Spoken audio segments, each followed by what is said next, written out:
नमस्कार दोस्तों। कहते हैं कुछ दरवाजे एक बार खोल दिए जाएं तो वो फिर कभी बंद नहीं होते और कुछ जगहें ऐसी होती हैं जहां सूरज ढलते ही सन्नाटा चीखने लगता है। राजस्थान का एक छोटा सा कस्बा और उसके पास खड़ा एक वीरान किला जहां वक्त मानो ठहर गया है और चीखें आज भी उसकी दीवारों से टकराती हैं। यहाँ तक कि सरकारी बोर्ड तक चेतावनी देता है कि सूरज ढलने के बाद इस किले में प्रवेश करना मना है। लेकिन सवाल उठता है, क्या ये सिर्फ एक अंधविश्वास है या इसके पीछे छिपी है कोई खौफनाक सच्चाई?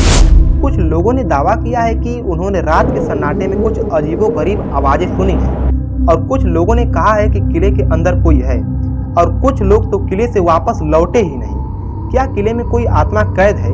क्या सच में वहाँ एक तांत्रिक की भयानक कहानी आज भी जिंदा है? इस वीडियो में हम आपको ले चलेंगे उस रहस्य के अंदर जहाँ इतिहास, तंत्र, मोहब्बत और मौत एक दूसरे से टकराते हैं। क्योंकि जो कुछ आप जानने वाले हैं वो आपकी सोच से कहीं ज़्यादा डरावना हो सकता है। ये सिर्फ एक किला नहीं है, ये एक शापित समय है जो आज भी जिंदा है। आज हम आपको एक ऐसी जगह की सैर कराने जा रहे हैं जिसे भारत की सबसे डरावनी जगह कहा जाता है। एक ऐसा किला जहाँ रात में रुकना मना है। एक ऐसी कहानी जिसमें छिपा है प्यार, धोखा और शराब। जी हाँ, हम बात कर रहे हैं भानगढ़ के किले की। लेकिन ये सिर्फ डर की कहानी नहीं है, ये है इंसानी लालच, जुनून और कर्मों की फल की कहानी। और इससे हमें मिलती है जिंदगी की एक बहुत ही बड़ी सीख कि जो बोओगे वही काटोगे। साल था 1573। राजस्थान के अलवर जिले में भानगढ़ की नींव रखी जा रही थी। राजा माधो सिंह, जो आमेर के राजा मान सिंह के छोटे भाई थे, इस शहर के संस्थापक बने। उस समय भानगढ़ एक हरा भरा समृद्ध नगर था। यहाँ महल थे, मंदिर थे, बाजार थे और एक राजसी शान थी। लेकिन जैसे जैसे किला ऊंचाई पर बना, किसी की नजर भी इस नगर पर पड़ने लगी। राजा माधो सिंह की बेटी थी रानी रत्नावती। उनकी सुंदरता के चर्चे बहुत दूर दूर तक फैले हुए थे। वह सिर्फ सुंदर नहीं थी बल्कि बुद्धिमान और साहसी भी थी। लेकिन एक दिन उनकी सुंदरता का दीवाना हो गया तांत्रिक सिंधु सेवड़ा। वह कोई साधारण आदमी नहीं था, वह काले जादू का ज्ञाता था।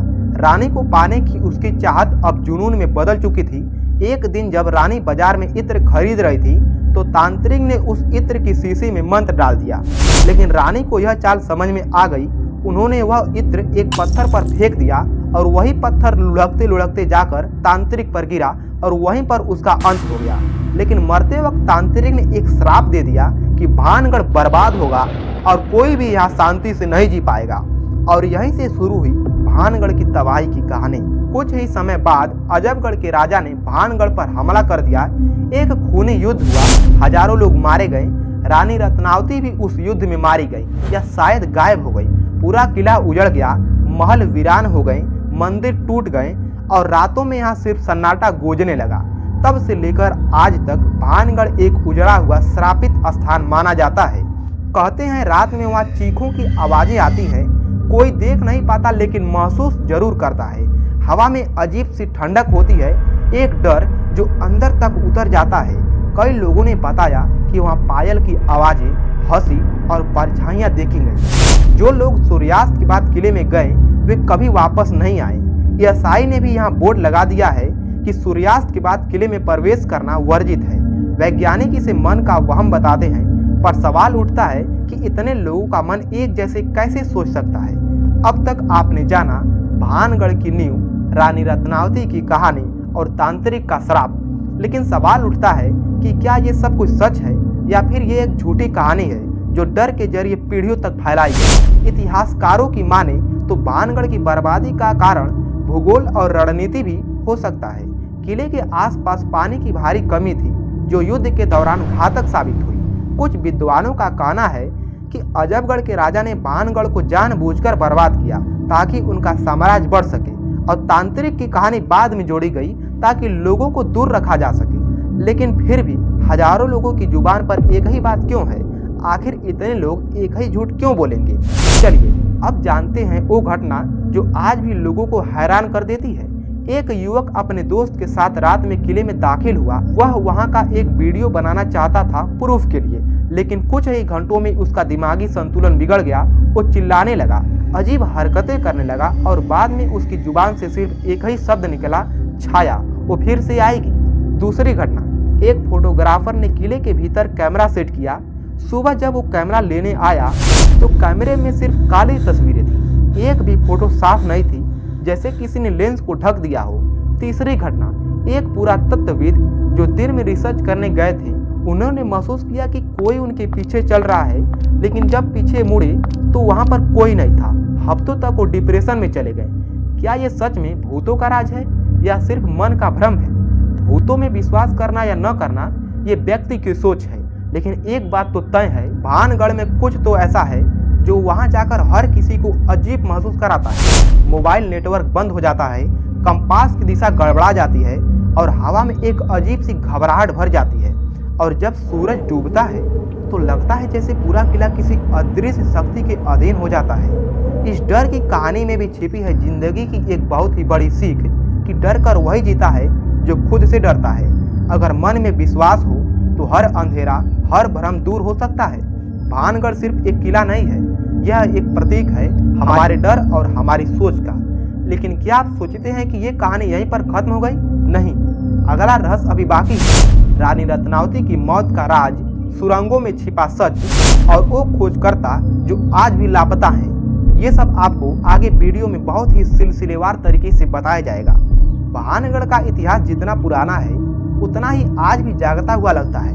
ऐसा महसूस होता है जैसे वहाँ की दीवारें कुछ कहना चाहती हैं। एक ऐसा राज जो समय के भीतर दब गया लेकिन मिटा नहीं। लेकिन या तो हम उसे सुन नहीं पा रहे हैं या शायद सुनना नहीं चाहते हैं। कुछ साल पहले जब एक पुरातत्व विशेषज्ञ ने किले की दीवारों की मरम्मत की तो उसे वहाँ कुछ अजीब से चिन्ह दिखाई दिए। ये निशान की समान भाषा के नहीं थे, बल्कि प्राचीन तांत्रिक लिपि जैसे प्रतीत होते थे। लेकिन इन रहस्यमय निशानों को जैसे ही देखा गया, उन्हें तुरंत सीमेंट से ढक दिया गया, जैसे कोई उनका रहस्य उजागर होने से डर रहा हो। सवाल यह उठता है कि आखिर किसे डर था और क्यों डर था?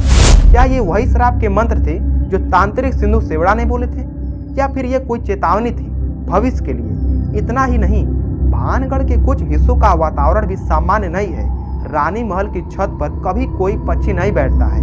वैज्ञानिक कहते हैं कि यह किसी चुंबकीय विकिरण की वजह से हो सकता है, लेकिन सवाल यह है कि यदि ये प्राकृतिक है तो सिर्फ एक ही स्थान पर क्यों असर करता है?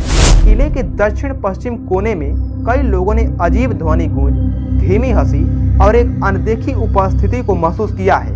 एक स्थानीय युवक का कहना है कि वहां खड़े होकर ऐसा लगता है जैसे कोई तुम्हें घूर रहा है और कभी कभी तुम्हारा नाम पुकारता है, लेकिन वहां कोई नहीं होता। 1986 में एक साधु ने किले के एक मंदिर की सफाई करते समय एक कांसे का लोटा पाया, जिस पर खुद श्लोक में लिखा था, यदि पुनः कोई अहंकारी कृत्य यहाँ होगा तो अग्नि से सर्वनाश होगा। तभी से गांव के लोग कहते हैं कि भानगढ़ को सिर्फ डर नहीं, क्रोध भी छू गया है। इतिहास हमें डराने के लिए नहीं होता है, वो हमें सचेत करने के लिए होता है। अगर हम भूतकाल से कुछ नहीं सीखते तो वही त्रासदी भविष्य में दोहराई जाती है।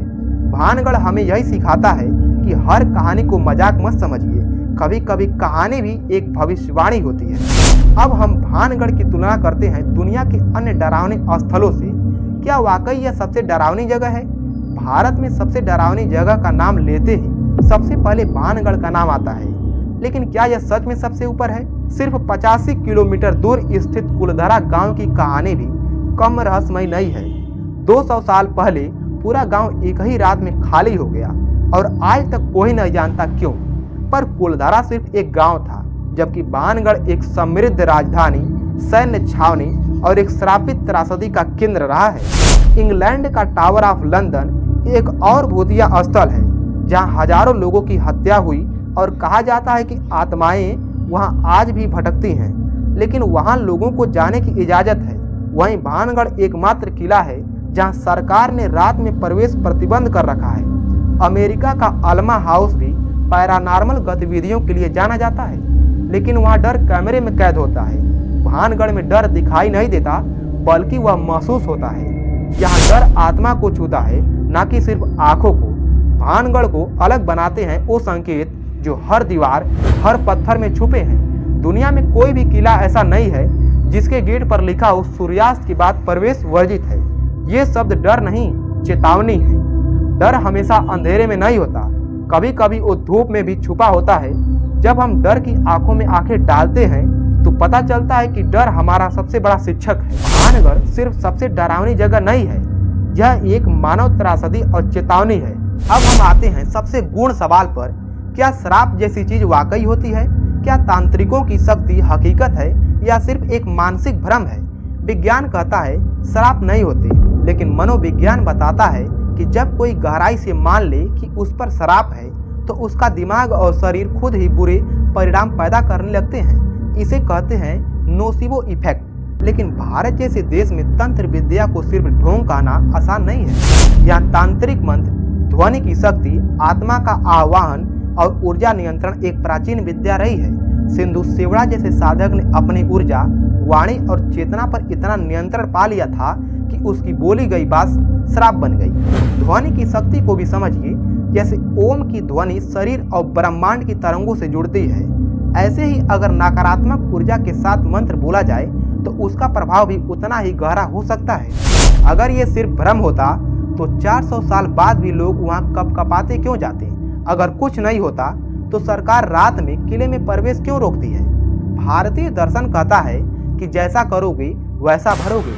श्राप सिर्फ शब्द नहीं है, वह उस पीड़ा की ऊर्जा है जो अन्याय से जन्मी होती है, और यही है कर्म का विज्ञान। इसलिए डरिए नहीं, लेकिन कभी किसी की प्रार्थना या आह को हल्के में मत लीजिए। जब आप इस विज्ञान को समझेंगे तब आप हर डर से मुक्त हो जाएंगे, क्योंकि श्राप नहीं, कर्म इंसान का भविष्य तय करते हैं। अब हम आते हैं भानगढ़ के वर्तमान पर।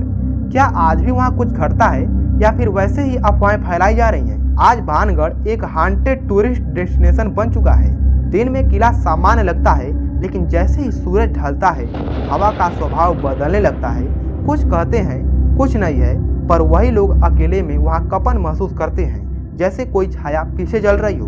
भानगढ़ से सटे गांव के लोग आज भी रात को उस ओर नहीं देखते। एक बूढ़ी महिला कहती है कि रात को वो जगह जिंदा हो जाती है बेटा, वहाँ सिर्फ ईंटें नहीं, कहानियाँ सांस लेती हैं। गांव के जानवर भी किले की तरफ नहीं जाते, जैसे उन्हें कुछ ऐसा दिखता है जो इंसान नहीं देख सकते। एएसआई ने किले के बाहर अब तक वो बोर्ड नहीं हटाया कि सूर्यास्त के बाद प्रवेश वर्जित है। कई युवाओं ने इस चेतावनी को हल्के में लिया और रात बिताने गए। 2 लड़के बेसुध मिले, तीसरा लड़का कुछ बोल ही नहीं पा रहा था, बस दीवार की तरफ एक टक देखा जा रहा था और बुदबुदा रहा था। वो अब भी वही है।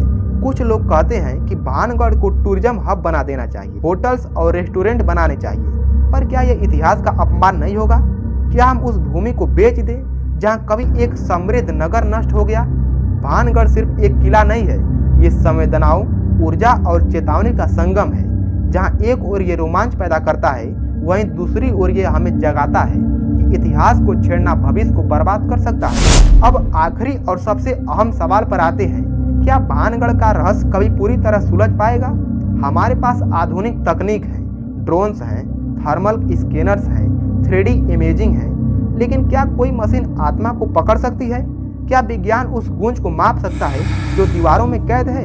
वैज्ञानिक कहते हैं ऐसा नहीं हो सकता है, पर जो महसूस करता है वो कहता है सच है। कई खोजकर्ता रात में वहां जाना चाहते हैं, पर सरकार आज भी इजाजत नहीं देती है। तो सवाल यह है कि अगर वहां पर कुछ है ही नहीं तो रोक किस बात का है? क्या किले के नीचे कोई और राज दबा है, या फिर हम उस सच के लिए तैयार नहीं हैं? शायद यह रहस्य कभी पूरी तरह ना सुलझे, क्योंकि कुछ कहानियां जवाबों के लिए नहीं होती हैं, वो सिर्फ महसूस करने के लिए होती हैं। भानगढ़ कोई पहेली नहीं है, यह एक आईना है जो हमें हमारे डर, सोच और चेतना से मिलवाता है। तो इस कहानी को सुनने के बाद मिलने वाली सीख, भानगढ़ की कहानी से 3 सबसे अहम बातें सीखने को मिलती हैं। कर्म का फल निश्चित है, डर से भागिए मत, उसे समझते रहिए। इतिहास सिर्फ बीता हुआ कल नहीं है, वो भविष्य की चेतावनी है। जब तक हम अतीत की आवाज को नहीं सुनेंगे, भविष्य हमें बार बार झकझोरता रहेगा। भानगढ़ आज भी चुप है, लेकिन उसके भीतर एक गूंज है जो कहती है, क्या तुम सच्चाई के लिए तैयार हो? वीडियो को पूरा देखने के लिए आप लोगों का बहुत बहुत धन्यवाद।